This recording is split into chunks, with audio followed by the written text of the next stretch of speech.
Hi, it's Brian. Welcome to the awards contender. I know the background looks a little different. That's because I'm not at home.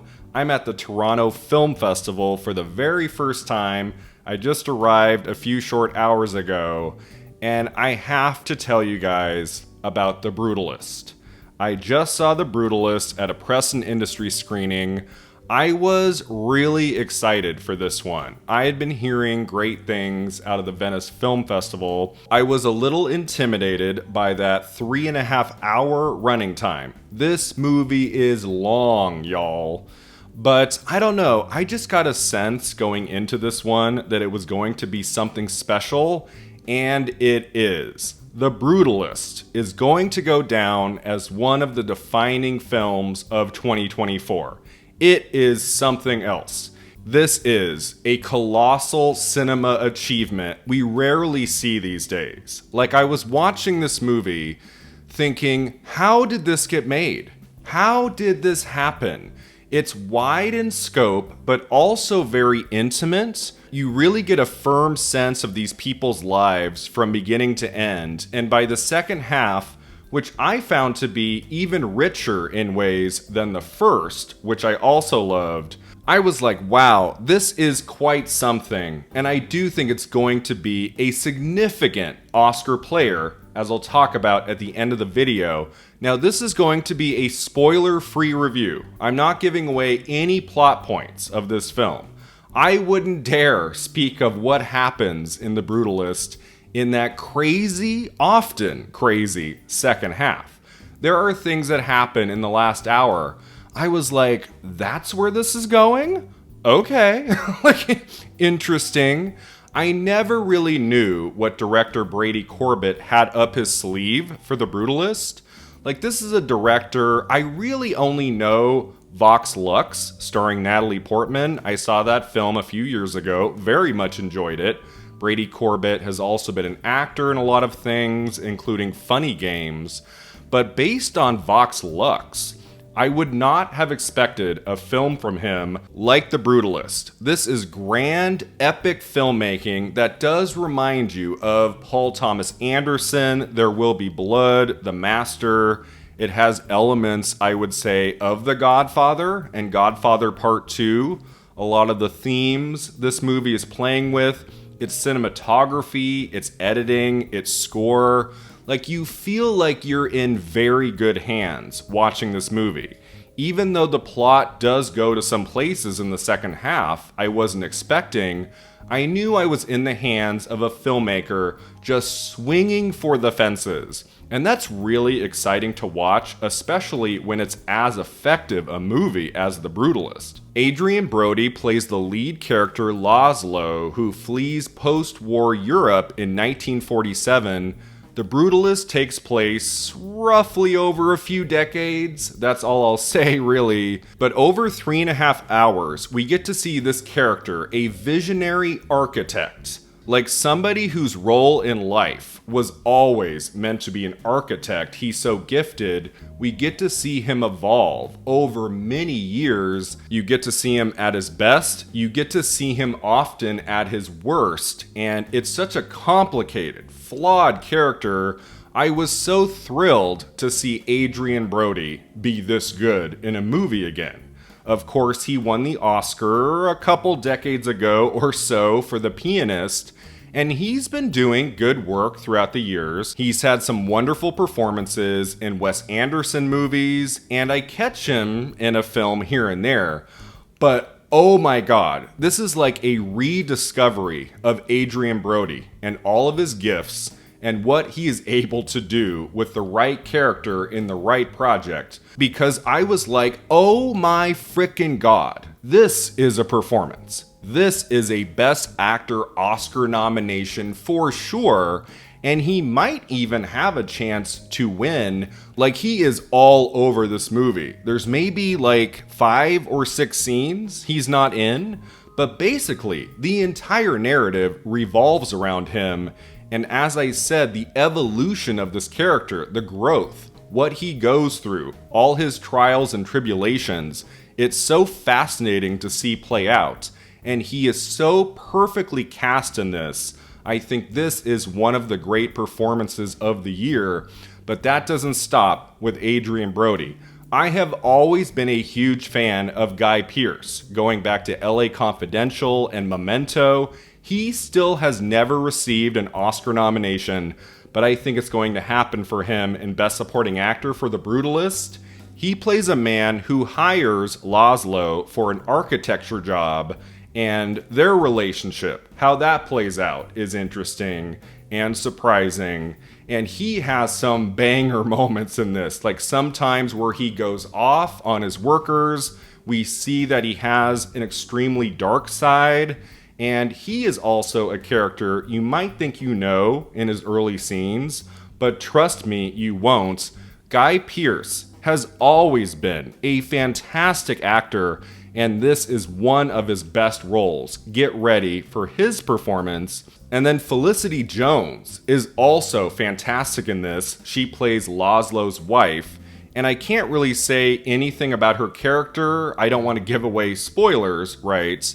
But she has some moments in this. Toward the end, there is this one long tracking shot where she is kind of the center focus, where I was like, damn, this might be her best performance in the movies. I know she got an Oscar nomination in Best Actress about a decade ago for The Theory of Everything, and she was good in that movie, but she has some scenes in The Brutalist. I was like, I think she could get into Best Supporting Actress.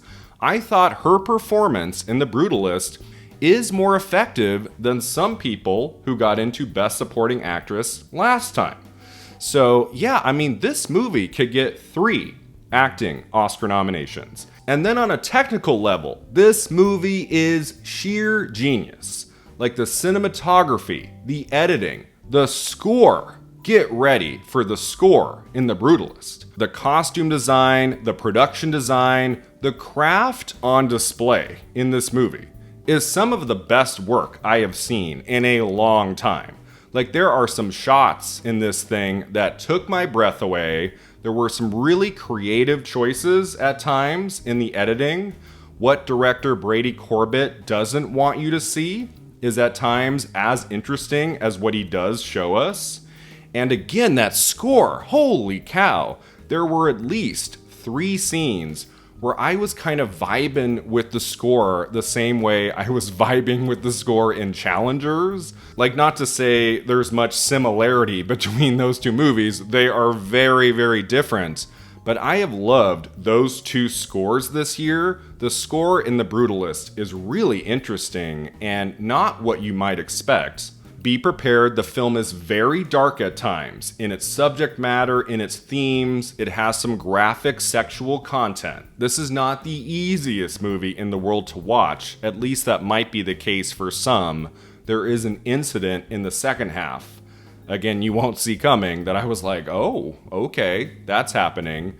And this is going to play a role in the rest of the movie, as it should. I admired how Brady Corbett took chances with the subject matter. He could have told a much more simplistic story. Like, he could have just given us a movie about an architect who has this grand vision, and that's the movie. And he was much more interested in showing some of the dark side of human nature surrounding a story like this. He is not afraid to take us to some places we might not want to go. But again, we're in very good hands here. And even though the very end of the movie, I will be honest, didn't fully work for me, I'm not ready to call The Brutalist a masterpiece. It's not for me a 10 out of 10, just because I would say the last 10 minutes kind of had me scratching my head. I admired the ambition. I admired that it doesn't end the way you think it's going to, but it doesn't really give you a catharsis in a way that I felt was going to be given to us. I was like, okay, I see what you're doing here. It's very, very interesting, and it leaves you with a lot to think about. That I like. But I wasn't fully, satisfied by the final 10 minutes in the way I hoped. So we'll see if that changes on a second viewing, a third viewing. I am for sure gonna see this movie again. It really did just delight me in its ambition, in its craft, in its performances, in the way I never really knew where this narrative was taking me, and that's often a thrill when you're watching a movie. Most of the time, by the end of Act 1 in a film, you kind of know what's gonna happen in Acts 2 and 3. Like, you don't have any clue where the Brutalist is taking you, and I really enjoyed that. Now, I know it's very early in award season. There's a lot of movies to see. I just got here at the Toronto Film Festival. The Brutalist was my second film. I've got like 20 plus more to watch. But I am very confident in this moment The Brutalist is going to be a significant awards player, including at the Oscars. I don't know how crazy they will go for it. It could be one of those titles that ultimately only gets like 2 or 3 big nominations, doesn't necessarily get in all the technical categories I'm expecting it to. But right now, in this moment, in early September, I do think The Brutalist, as long as it opens by the end of 2024, I've heard some rumblings that that's not for sure yet, but I would imagine this is coming out at the end of 24, and as long as that happens, I think The Brutalist is going to get at least 8 Oscar nominations. I can see this film at the upcoming 97th Academy Awards getting into Best Picture, Best Director, Best Actor for Adrien Brody, Best Supporting Actor for Guy Pearce, Best Supporting Actress for Felicity Jones, Best Original Screenplay, Best Cinematography, Best Film Editing, Best Original Score. I think it could get into costume design and production design, like depending on how well they love it, how much the Academy really goes for this one. Again, it could be a case where it just gets into, let's say, Best Picture and Best Actor, maybe one technical category, depending on how this season shakes out. Anything can happen, really, but I feel pretty confident The Brutalist is going to do well and get a minimum of 8 Oscar nominations, and it would be deserved. I love this movie. I found it fascinating. It's rich in so many details. It has such layered, beautiful performances. The direction from Brady Corbett is amazing. I cannot wait for all of you to see The Brutalist. Trust me, it will be well worth the wait. I give this film a 9 out of 10.